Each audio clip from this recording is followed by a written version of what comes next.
the sign of that. Oscar De La Hoya, in his recent interview with Akima Rock, stated that he would love to sign Teofimo Lopez. Check it out. Teofimo Lopez. Teofimo Lopez. Really? Man, I love the kid. I would love to promote him. I think he's a special fighter. I like that. I like that. Look, if y'all familiar with the channel, I always stated that I would have loved to see Teofimo Lopez and Oscar De La Hoya work together. That's like a match made in heaven in terms of promoter and fighter. And we all know that Oscar De La Hoya know how to make stars. Not only stars, he know how to make cash cows. Let's not forget Canelo Alvarez. Let's not forget Ryan Garcia. And also, I'm going to tell you like this, Virgil Ortiz has the ingredients to be just that.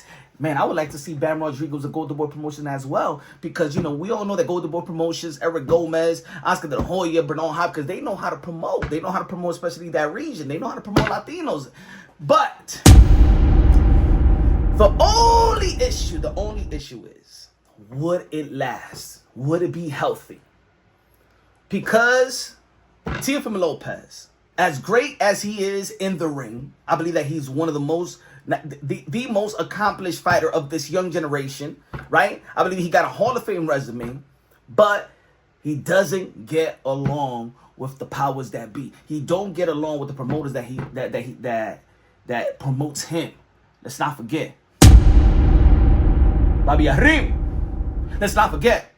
Turkey had a shake. I don't like Teofimo Lopez. Let's not forget. Eddie Hearn. Blamed Eddie Hearn for the George Camboso split decision loss and the zone.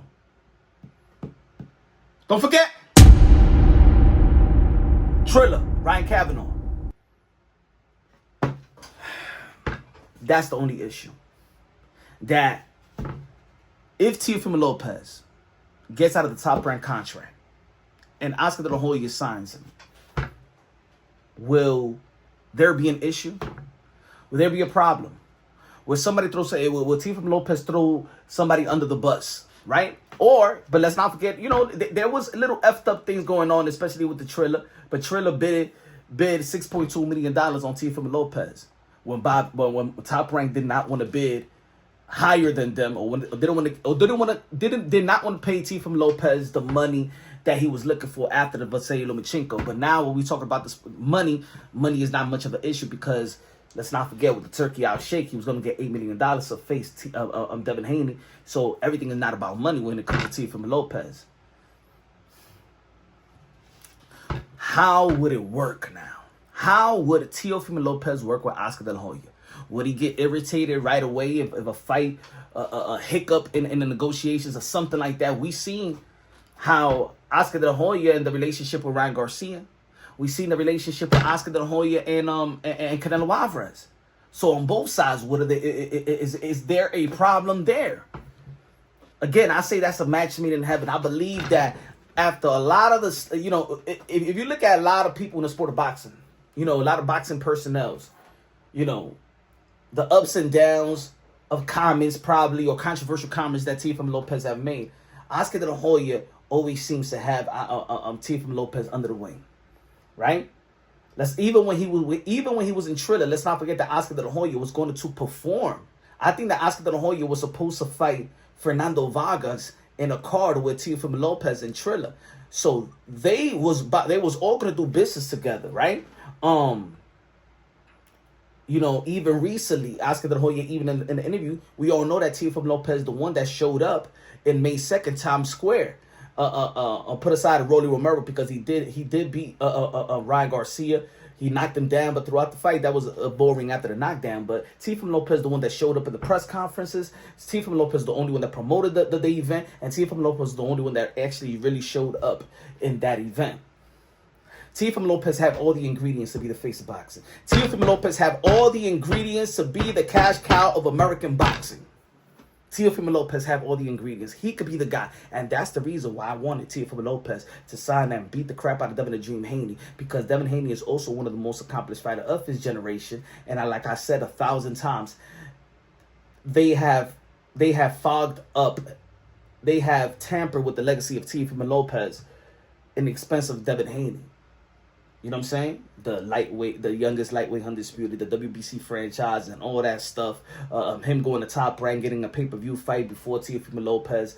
You know, him getting paid more with Top Rank when Teofimo Lopez was the one that put in the work for Top Rank and stuff like that.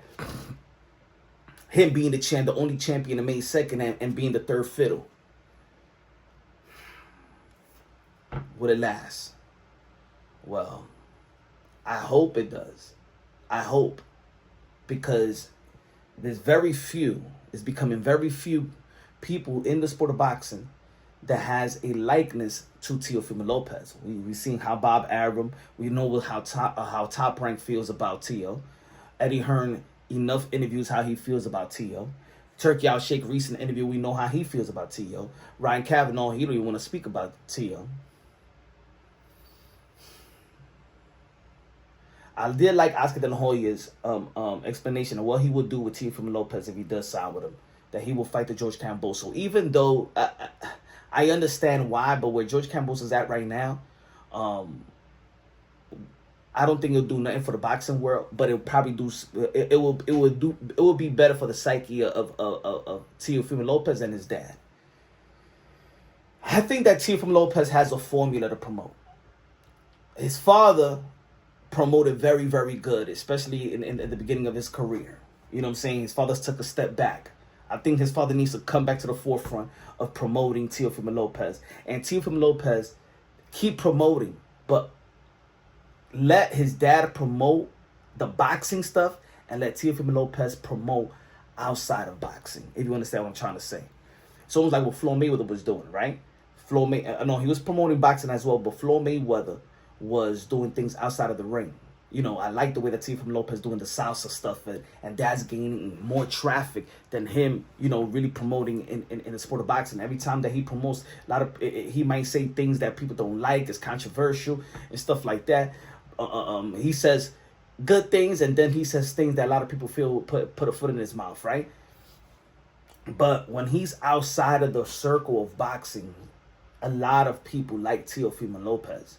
Let his father talk the trash in the sport of boxing, in YouTube, in Instagram, in interviews, right? Like he did prior to leading up to the Lomachenko fight and the Josh Taylor fight. And let Teofimo Lopez promote outside of the sport of boxing, right? And then and Keith Connolly, one of the best managers in the sport of boxing, let him handle the business work, and create a new good circle around Teofimo Lopez to keep promoting him and stuff like that. I think that Teofimo Lopez still, by the end of the year, he has a great matchup. Could really take over, truly take over and embody the nickname that he's been having for a long time. I believe Teofimo Lopez needs to do is just get in the ring, get a great unification, a legacy fight like he's been doing throughout his career, get another legacy fight, and then after that, make sure to get a name. Make sure that the next performances you perform to the level of the expectations of Teofimo Lopez 2.0. I'm a supporter of Teofimo Lopez. Win, lose, or draw. But we have to say things to make it work. To make that goal, to make that Teofimo Lopez 2.0 come through fruition. And maybe a golden boy in Teofimo Lopez. I know for sure that Teofimo Lopez, with golden boy, he will be the face of boxing. Will the relationship last? I don't know, because Ryan Garcia and Canelo Alvarez, they was in great position and still find something wrong with Teofimo Lopez. These other promoters have put Teofimo Lopez in position to give him more money, accomplishments, you know, and still it was their fault. He wanted more money. Ryan Kavanaugh gave him more money. It was Ryan Kavanaugh's fault. Madison Square Garden, homecoming fight, the zone, Eddie Hearn, he was the guy that bid it the second best. He blamed it on Eddie Hearn. Bob Arum, 15 fights, Top Rank, 15 fights, you know what I'm saying, won the world title. Top Rank is a problem. Maybe Teofimo Lopez is never going to be happy or never going to be content. Maybe that is what drives him as well. You know, we don't know. Let me know what y'all think. Subscribe to the channel. This is Punch Drunk. Love you. God bless. And on to the next.